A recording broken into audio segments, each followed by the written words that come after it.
Теріскенді үй жағдайында емдеу жолдары бар. Дерт көп жағдайда көз гигиенасын дұрыс ұстамай, кір сүлгімен сүртінгеннен, лас қолмен көзді сүртіп немесе уқалағаннан, суық тигеннен, иммунитеттің төмендеуінен, ағзаның әлсіреуінен, қан аздықтан шығады. Сондай-ақ ағзаға А, С және Б дәрумендерінің жетіспеушілігінен, ауа райының қолайсыздығынан, күннің күрт суытуынан, шаң тозаңның әсерінен орын алады. Теріскен негізінен көздің немесе қабақтың айналасында қызыл болып бөрітіп шығады да ісінеді. 3-4 күннен кейін ісіктің бетінде ірің пайда болады. Ісік жарылғанда ішіндегі толып тұрған ірің сыртқа шығады.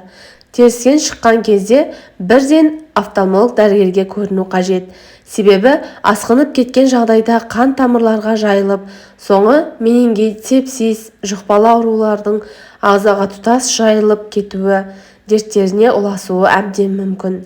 Төменде теріскенді емдеуге арналған пайдалы әрі нәтижелі үй жағдайында жасауға болатын тәсілдерді ұсынамыз. Есіңізде болсын, теріскенді ешқашан қасуға болмайды. Оны емдеудің қарапайым тәсілі майлықты жылы суға малып алып, теріскен шыққан жерге басып қойыңыз. 2 шай қасық қырмызы гүліне 2 мг қайнаған су құйып, 20 минут тұндырып қойыңыз. Сүзіп алып, теріскенге жақсаңыз, оң нәтижесін байқайсыз. Жұмыртқаны таза пісіріп алып, мақтадан жасалынған майлыққа орап, қабағыңызға қойыңыз.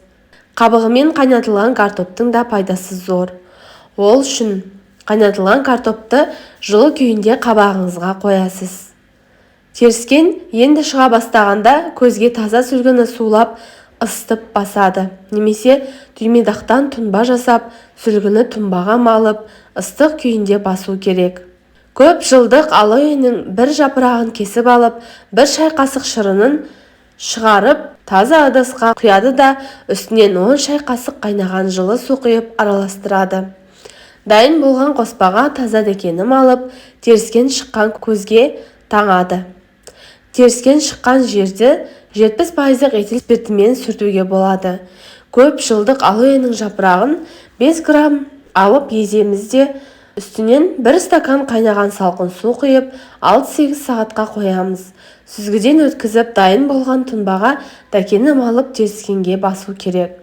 Көзге теріскен шықса, күніге 3 мезгіл 1 лавр жапырағын жарты стакан қайнаған суға салып, 15 минут тұндырып, жылы күйінде ішеді. Теріскен шыққан кезде көбірек сарымсақ жейіңіз. Қолыңызды тигізе бермей, қатаң түрде гигиена сақтаңыз.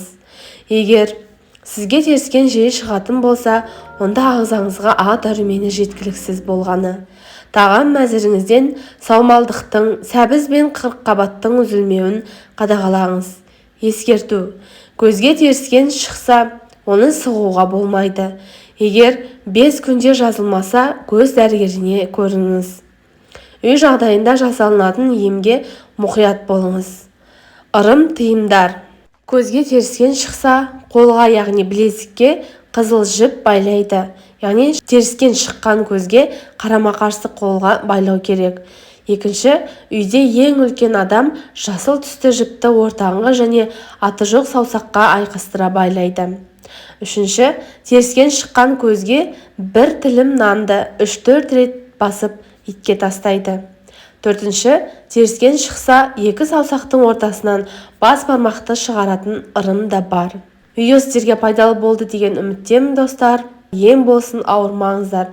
Келесі видеоға дейін аман сау болыңыздар.